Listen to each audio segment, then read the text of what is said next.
রাতের অন্ধকারে দুর্গাপুরের ইস্পাত নগরীর বিদ্যাসাগর পল্লীতে চুরি গেছে প্রায় সোনা রূপো এবং নগদ মিলিয়ে 1.5 থেকে 2 লক্ষ টাকা। মেয়ের বিয়ের আগে সর্বস্ব চুরি, কান্নায় ভেঙে পড়লেন মা। ঘটনাস্থলে পৌঁছলো দুর্গাপুর থানার পুলিশ।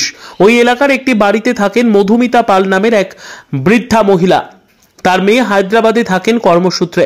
মধুমিতা দেবী দুর্গাপুরের একটি বেসরকারি সংস্থায় কাজ করেন। অন্যান্য দিনের মতো সকালে কাজে গিয়েছিলেন। রাত 8:30 নাগাদ বাড়ি ফিরে এসে দেখেন বাড়ির দরজা বন্ধ। ভেতরে ঢুকে দেখেন সমস্ত কিছু ছড়িয়ে ছিটিয়ে পড়ে। তারপরই তার চিৎকার শুনে প্রতিবেশীরা ছুটে যায়। মেয়ের বিয়েও ঠিক হয়েছে, তাই একটু একটু করে মেয়ের বিয়ের জন্য কেনাকাটা শুরু করেছিলেন। সেই সব কেনাকাটার জিনিস বাড়ির আলমারিতে এবং বাড়িতেই ছিল। আমি অন্যান্য দিনের মতো কাজে গেছিলাম। বাড়ি ফিরে এসে দেখি দরজা খোলা। দরজা ঠেলে ভেতরে ঢুকতেই আমার চোখ কপালে উঠল। বেশি সব ছড়িয়ে ছিটিয়ে পড়ে আছে। আলমারিও ভাঙা। 2টি ঘড়ি সহ বাড়িতে থাকা একাধিক মূল্যবান জিনিস নিয়ে পালিয়েছে দুষ্কৃতীরা। পুলিশ পুরো ঘটনা খতিয়ে দেখে তদন্ত শুরু করেছে। তারপরে আমার ছুটি হয় 8:10-এ, তারপর বাড়ি এসে 8:35-40 নাগাদ এসে দেখছি গেটটা সামান্য একটু খোলা আর ভিতরের লাইটটা জ্বলছে আর ঠাকুর ঘরের লাইটটা জ্বলছে।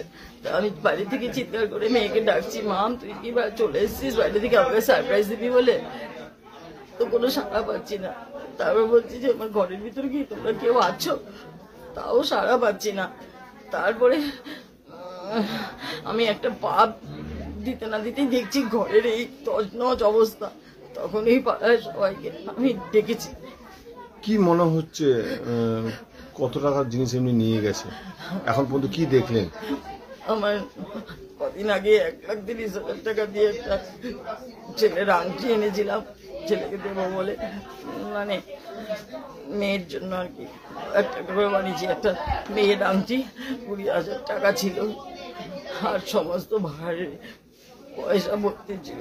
4-5টা ভাড় ছিল ঘরের মাঝখানে, এখানে 2টো ছিল, ওই ঘরে 3টে ছিল, সব নিয়ে গেছে। আর বিছনা তুলে তুলে তো এখনো দেখিনি কোথায় কি টাকা পয়সা ছিল, সেগুলো হয়তো নিয়েছে। একটাও মানি ব্যাগ খালি নেই, তো সবই নিয়ে গেছে। কিছুই তো দেখতে পাচ্ছি না কোথাও কিছু আছে বলে। ঘড়ি ছিল, নতুন ঘড়িটা এনেছি এই 3-4 দিন আগে 9,000 টাকা দিয়ে, একটা জেন্টস ঘড়ি, সেটাও নিয়ে চলে গেছে। আমার একটা লেডিস ঘড়ি ছিল, সেটাও নিয়ে চলে গেছে। এরপরে আরো দেখতে হবে কোথায় কি আছে, ছিল আর নিয়ে গেছে, বুঝতে পারছি না। এখানে কে কে থাকেন? এখানে কেউ থাকে না, আমি একা থাকি। আমার মেয়ে বাইরে চাকরি করে, হায়দ্রাবাদে বাইরে থাকে। কতদিন ধরে এখানে থাকছেন? আমি আজকে 19-20 বছর হয়ে গেল। আপনার নাম? আমার নাম মধুমিতা পাল। আমাদের এখানে এই যে মহিলা, উনি একটা জায়গায় গার্ডের কাজ করেন। সেই 8টা সকাল 10টা থেকে বেরিয়ে যায়, রাত 8টায় ঢোকে। প্রতিদিনকার মতো আজকেও বেরিয়েছিল, কিন্তু এসে দেখেন উনি তালাটা ভাঙা বাইরে। ভেতরে গিয়ে দেখে আলমারি ইট দিয়ে ভেঙেছে এবং ভেতরে আরও কিছু জিনিসপত্র সম্ভবত চুরি হয়েছে। সোনার আংটি গেছে, টাকা পয়সা গেছে, 4টে ঘট গেছে, ঘড়ি গেছে। আমাদের এই পাড়া খুবই শৃঙ্খলা পরায়ণ পাড়া। আমাদের এই পাড়ার লোক এইসব করবে না, এটা ঘটনা। এটা অন্য কোথাও থেকে কিছু হতো। কত বছর ধরে উনি আছেন এখানে? উনি এখানে ধরুন বিয়ে হওয়া থেকে এসেছেন, তাও 25 বছর তো হয়ে গেল। ঘরে কে কে থাকে?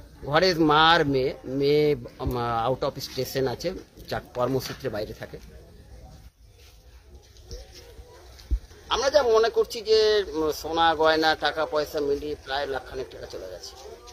ঘড়ি, ক্যাশ টাকা গেছে। ক্যাশ টাকা তো সব মিলিয়ে